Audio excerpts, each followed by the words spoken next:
Joining me now is Rafe Heydel-Mankoo, historian, broadcaster and senior fellow at the New Culture Forum. Rafe, thank you for joining me. Great pleasure to be with you. Super. I don't think the St. George's flag is racist. I think some people who are racist have adopted the flag and use it for their own means, but I don't look at that flag and think it's racist. Do you? I don't, and actually 3/4 of the British population agree with us, which is very reassuring to see. But of course, the stats divide very starkly, with 91% of Conservative voters agreeing with us, but a much smaller percentage of Labour voters agreeing with us on that. But there's nothing really new here, you know. I mean, people always have said that the far right have, or just the right have hijacked nationalism. The right haven't hijacked nationalism. The problem has been that the left hates the nation state, they hate borders, and they hate nationalism because they're internationalist.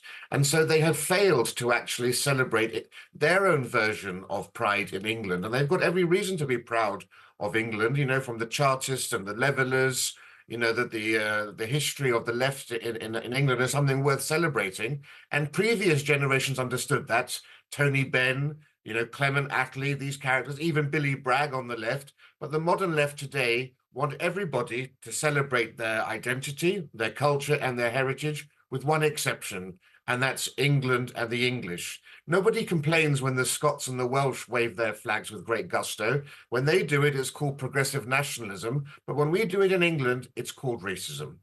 Rafe, would it be easier or better if, just how in the US you have the Confederate flag? It's quite controversial, of course, but the Confederate flag is associated with a certain group of Americans who want things a certain way. Do we need to give our far-right racists a slightly different version of the St. George flag so they can be identified purely as that and we can keep our flag for ourselves? Well, that's a very interesting notion. I've not had that proposed before.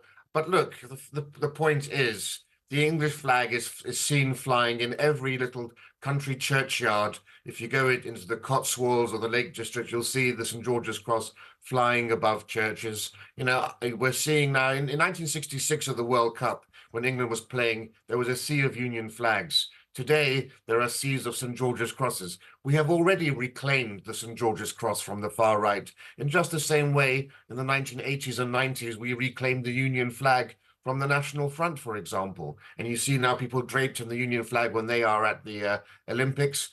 And you'll see the same sort of thing at the Commonwealth Games with the St. George's Cross. So I don't think, actually, I think there's a bit of a straw man that this is somehow a far-right symbol these days. You know, the Emily Thornberrys of this world want it to be still cast as such. But I think, in partly because of devolution, English people, for once, are beginning to actually assert themselves as being English first. Traditionally, the English always said they were British first and English second, which is the opposite to what the Welsh and the Scots did. Now, for the first time, the English are saying that they're English first. Well, it's interesting you mentioned the Union flag. Keir Starmer is you know, trying to take back the St. George. But if he's going to be in charge of the whole country, it should really be the Union flag that he's pushing, right? For unity across the whole country, not just trying to say, yes, St. George, we're patriotic. If you're patriotic in this country, well, that's the whole nation, not just one small country. Sure. Well, he's doing both, right? So if you look at all the Labour conferences, the Labour material, he's actually stoked ire from some of his backbenchers and others because the Union flag is so prominently placed. But he knows very well that he needs to win back the Red Wall in England. And one of the reasons that so many deserted Jeremy Corbyn is because Labour Party voters in the Red Wall are small c conservative. They've always had a love of nation and a love of country. And that's why you've got this tension now in British politics, because I would say the majority or a far larger number of Labour MPs and the left who run our institutions do hate this idea of English nationalism, and they're completely out of kilter with the views of many potential Labour voters. And Keir Starmer knows that, and that's why he's trying to address it. And it's ever been thus. You know, George Orwell famously said that English intellectuals are perhaps the intellectuals of no other great country has intellectuals that are so ashamed of their nation, and they would rather be caught stealing from a church poor box than be seen standing to God Save the King. So there's nothing really new here. Rafe Heydel-Mankoo, thank you for your time, sir. A pleasure.